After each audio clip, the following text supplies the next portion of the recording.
चॅनलमध्ये तुम्हा सर्वांचे अगदी मनापासून स्वागत करते।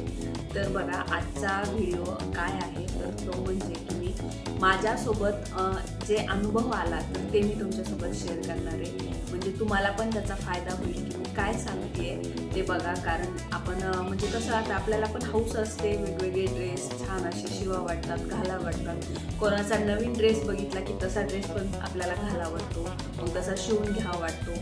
मग त्याबद्दलच मला एक अनुभव आला होता आणि म्हणजे आतापर्यंत मला इतकं वाईट कधी वाटलं नाही, पण हा जो अनुभव आला ना त्याबद्दल वाईट वाटलं। एक तर पहिली गोष्ट बघा, तुम्ही म्हणजे ज्यावेळेस एखाद्या टेलरकडे शिवायला जाता, ड्रेस असू द्या ब्लाऊज असू द्या, त्यावेळेस कसं जाता का डायरेक्टली आपण कधीच कुणाकडे जात नाही। पहिली गोष्ट काय असते तर त्याच्याबद्दल तुम्हाला काहीतरी चांगलं सांगितलेलं असतं किंवा त्या व्यक्तीने केलेलं काम बघूनच तुम्ही त्यांच्याकडे गेलेला असता, हे मेन मुद्दा येतो। दुसरी गोष्ट असते तुम्ही एवढं सांगता की बस मला असं डिझाईन पाहिजे, तसं डिझाईन पाहिजे, हे ते एवढं आपण बोलतो। ॲक्च्युली त्याचा जो कपडा आहे, त्याचा जो पॅटर्न आहे, त्याच्यामध्ये खरंच ते डिझाईन बसतं की नाही किंवा त्याच्यात ते होतं की नाही हे कोणाला कळणार आहे? जी व्यक्ती शिवते, जी व्यक्ती काम करते त्याच व्यक्तीला कळणार आहे पहिली। दुसरी गोष्ट आणि नंतर पुन्हा असं असतं एवढे सजेशन, एवढे डिझाईन्स येते आणि मग परत पुन्हा काय अजून सगळ्यात मेन महत्त्वाचं म्हणजे विषय आला तो पैशाचा।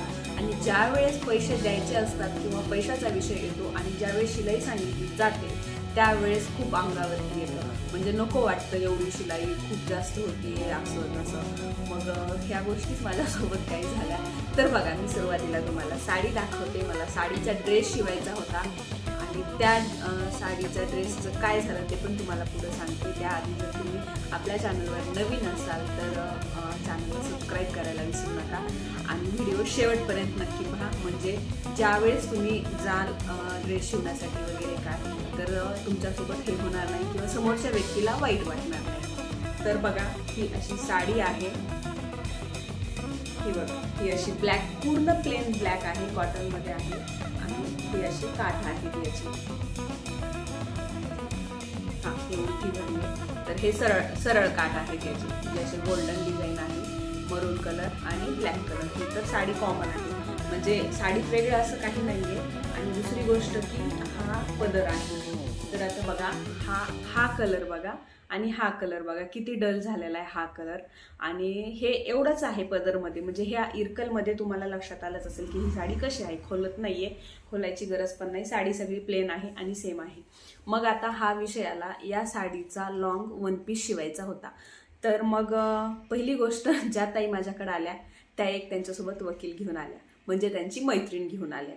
बरं मला सांगा, जी व्यक्ती काम करते रोज त्याच कामामध्ये असते त्या व्यक्तीला ते जास्त समजेल की तुमच्यासोबत एखादी मैत्रीण आली तिला ह्या गोष्टी जास्त कळतील। तर त्या घेऊन आल्या, मग म्हणे हे डिझाईन का, ते डिझाईन का, हे भले मोठे, आणि ते पण अजून डिझाईन दाखवले। माझा अर्धा तास त्याच्यात घातला आणि ते डिझाईन असे होते की जे ॲक्ट्रेस वगैरे असतात आणि अशा मोठमोठ्या प्रोग्राममध्ये हे घालतात ना तसे डिझाईन्स होते। एकतर काय असं इथून असं काठ लावलेले इथं गळ्यापर्यंत आणि इथून अशी नॉड इथपर्यंत आणि इथून अशी नॉड बांधलेली, हे डिझाईन होतं। ते कसं नॉर्मल, आपण नॉर्मल म्हणजे पर्सन आहोत, कसं आपल्याला ते चांगलं दिसावं तर ते डिझाईन होतं। मग मी सांगितलं हे आपल्याला चांगलं दिसत नाही, आपण काय घालून एवढं हे करत नाहीत। बरं ते कॅन्सल झालं। मग परत अजून कुठं इथं बटन लावा, तिथं बटन लावा, हेच करा तेच करा, हे ते चालू झालं। कोणाचं? त्यांच्या वकिलाचं, म्हणजे त्यांच्या मैत्रिणीचं। तर ते सांगितलं आणि पुन्हा दुसरी गोष्ट पैशाचा। मग मी शिलाई सांगितली 500 रुपये, लॉंग वन पीसचे 500 रुपये सांगितले आणि मग त्याच्यामध्ये 500 रुपये त्यांना खूप जास्त वाटले। मग त्यात अस्तरच लागतं 3 मीटर, 3, 3.25, 3.5 डिपेंड तब्येतवर वगैरे, थोडीशी जास्त असेल हे ते तर जास्त पण लागू शकतं। मग त्याच्यात राहिले किती 400 रुपये, 30 रुपये मीटरनी जरी अस्तरचं हे केलं तरी राहिले 400 रुपये। मग 400 रुपये एक ॲड्रेसला खूप झाले का, कारण वेळ पण खूप जातो। त्याच्यात परत पुन्हा हे जे काठ आहेत ते काठ खालचे कट, वरच्या साईडचे कट करून परत खाली अटॅच करायचे, म्हणजे पूर्ण 3 मीटरचा जो घेर येणार आहे त्याला डबल काठ लागणार आहेत, मग त्याला वेळ किती जाईल, त्याला ट्रिपल शिलाई मारायला लागते, म्हणजे त्याचे दोरे वगैरे निघत नाहीत आणि फिनिशिंगमध्ये दिसतील. परत त्यांचे प्रश्न की फिनिशिंग येऊ द्या, चांगलं येऊ द्या, फिनिशिंग दिसली पाहिजे, फिनिशिंग महत्त्वाची, हे ते चालू झालं. बरं त्या आल्या होत्या काय, मी जे लॉंग वन पीस शिवला होता तो बघूनच आल्या होत्या. एक ताई होत्या, त्यांचा वन पीस शिवलेला त्यांना खूप आवडला तो, आणि तो ड्रेस बघून त्या माझ्याकडे आल्या होत्या. मग त्याची फिनिशिंग आवडल्याशिवायच आले का? मग एकदम तुम्ही असं कसं काय डायरेक्टली बोलू शकता की फिनिशिंग पाहिजे, हे पाहिजे. मी त्यांना एवढं पण बोलले, त्यांना ते खूप जास्त वाटलं की नाही 400च घ्या. मग ते जे त्यांची मैत्रीण आहे ती म्हणती नाही बरोबर आहे, 400मध्ये बरोबर होते, 400 बरोबर होते, 400च घ्या. असं म्हणलं मला परवडतच नाही. होत असेल तर करा, नाही तर नाही करा, कारण आपला वेळ खूप जाणार आहे. आणि पहिल्यांदा असं झाले, मी आतापर्यंत कधीच असं बोलले नाही, पहिल्यांदा असं झालं की मी नाही बोलले, 400 रुपयात मला होत नाही. मग म्हणे नाही आता जाऊ द्या, 450 तर करा, 450 तर करा. बरं ठीक आहे म्हटलं, पहिल्यांदाच आल्या होत्या, ठीक आहे म्हटलं, काही हरकत नाही. त्याच्यात परत पुन्हा हे जे आहे कपडा ते थोडासा ट्रान्सपरंट वाटत होता, हे बघा आरपार दिसते. मग हा ट्रान्सपरंट वाटत होता म्हणून मी त्यांना सजेस्ट केलं की बघा, आज कॉटनचं अस्तर लावायच्या ऐवजी सिल्कचं अस्तर लावा. सिल्कचं अस्तर जर लावलं तर ट्रान्सपरंट दिसणार नाही आणि घालायला वगैरे तुम्हाला व्यवस्थित वाटेल, कम्फर्टेबल वाटेल. मग ठीक आहे म्हटल्या, चालेल. म्हणे काय मीटर असतं, म्हटलं बघावं लागेल, साधारण 45-45च्या आसपास मागे पाहिलं होतं एकदा, आता बघावं लागेल काय असेल तर. मग मी गेले दुकानात, पाहिलं, चौकशी केली. एक होतं 70 रुपये मीटर, एक होतं 100 रुपये मीटर. मग मी सांगितलं, मग त्यांना ते अस्तरचं. बरं त्याच्यात अजून म्हणणं काय की बघा तुम्ही 500 रुपये शिलाई घेतात आणि 500 रुपयात नवीन टॉप येतोय. 500 रुपयात नवीन टॉप येतोय, पण तुम्हाला पाहिजे तसा येत नाही ना, ज्याच्यामध्ये खूप साऱ्या परत पुन्हा फिटिंग करा, ते गळावरती असतो, खाली असतो, हे ते सगळे बरेच प्रॉब्लेम असतात. मग काहीतरी तिथं मेहनत आहे, तिथं काहीतरी काम आहे, त्यावेळेसच तिथं पैसे आहेत ना. आणि मग परत पुन्हा एकतर त्यांनी मला ह्या साडीची किंमत सांगितली 2000. भले ठीक आहे, असंही नाही, असंही तर म्हणे 2000 रुपयाची साडी, त्याला 500 रुपये शिलाई, मग किती लांब जातं म्हणे ते, 2,500-3 हजारापर्यंत ती साडीच चालली. अरे पण ती साडी वाटोळं होत नाहीये ना, ही अशी पण साडी घरामध्ये पडून आहे. म्हणलं खूप वर्ष झालं ही साडी अशीच घरात आहे, पडू नये, की मी त्याला वापरतच नाहीये, आणि मग ती अशीच आहे. म्हटलं ड्रेस, मग ते ड्रेस शिवून त्याचा वापर होणार आहे हे पण बघा ना तुम्ही. भले तुम्हाला दिसतंय की 500 रुपयात नवीन टॉप येतोय, पण हा जो साडी आहे तर त्याचा वापर होणार आहे आणि त्याचा उपयोगही होणार आहे, ती तशीच कपाटात तर पडून राहणार नाही. मग ह्या सर्व गोष्टी झाल्या. मग मी अस्तरची किंमत सांगितली त्यांना, तर शेवटी फायनली त्यांनी सांगितलं की नाही, नको म्हणे, परवडत नाही, नका शिव. आणि मला पण तेच पाहिजे होतं. मला ना इतकं ते किटकिट केली होती, माझा इतका वेळ घालवला होता ना, त्यामुळे ना मला ते आवडलंच नाही, त्यांचं ते बोलणं पण आवडलं नाही. आणि मला आधीच असं वाटत होते की असं त्यांना सांगावं की माझी मशीन खराब झाली किंवा मला काहीतरी काम आहे किंवा गावाला जायचंय. पण ते कसं होतं ना, एकदम समोरासमोर आल्यावरती वेगळं वाटतं, आपण खोटं बोललो हे उघडं पडतं, आणि मला ते नको होतं.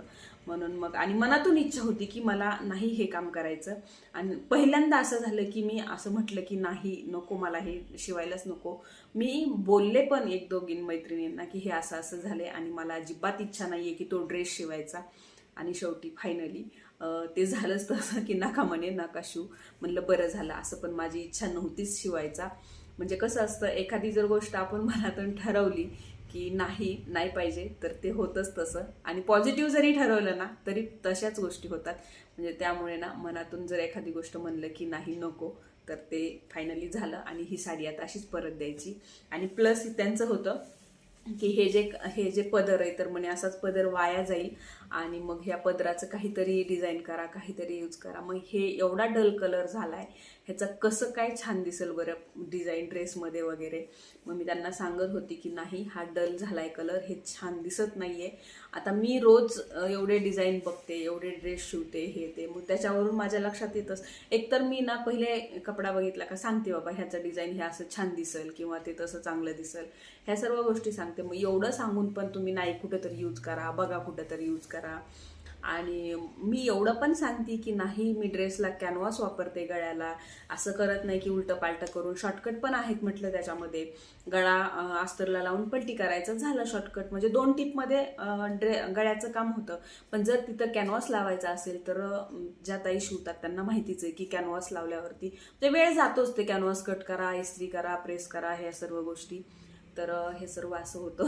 हा माझ्यासोबत एक अनुभव वाईट आला आतापर्यंतचा, म्हणजे मला खूप खटकला तो.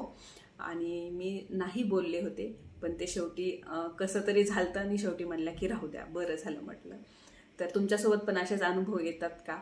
तर आणि बरं वाईट वाटतं बरं का हे अशा गोष्टी ऐकून वगैरे. आणि तुमच्यासोबत पण असेच अनुभव येत असतील ना, तर नक्कीच कमेंट करून सांगा. आणि सर्वात महत्त्वाची गोष्ट म्हणजे ज्यावेळेस तुम्ही ड्रेस शिवायला जाताय त्यावेळेस तुम्ही तुमच्या मैत्रिणीला किंवा तुम्हाला खरे एखादी डिझाईन जर आवडलीच आहे तुम्हाला एखादा फोटो बघून आणि तुम्हाला वाटते की त्या कपड्यात होऊ शकते, तर ते आधी पहिले तुम्ही टेलरला विचारा किंवा जी व्यक्ती शिवणार आहे तिला विचारा आणि त्याच्यानंतर तुम्ही डिस्कस करा. डायरेक्ट तुम्ही सांगून किंवा तुमची मैत्रीण सांगून असं कधीही करू नका. हीच महत्त्वाची टिप होती. व्हिडिओला लाईक करायला विसरू नका, त्यासोबतच चॅनलला सबस्क्राईब करा. व्हिडिओ शेवटपर्यंत पाहिल्याबद्दल धन्यवाद.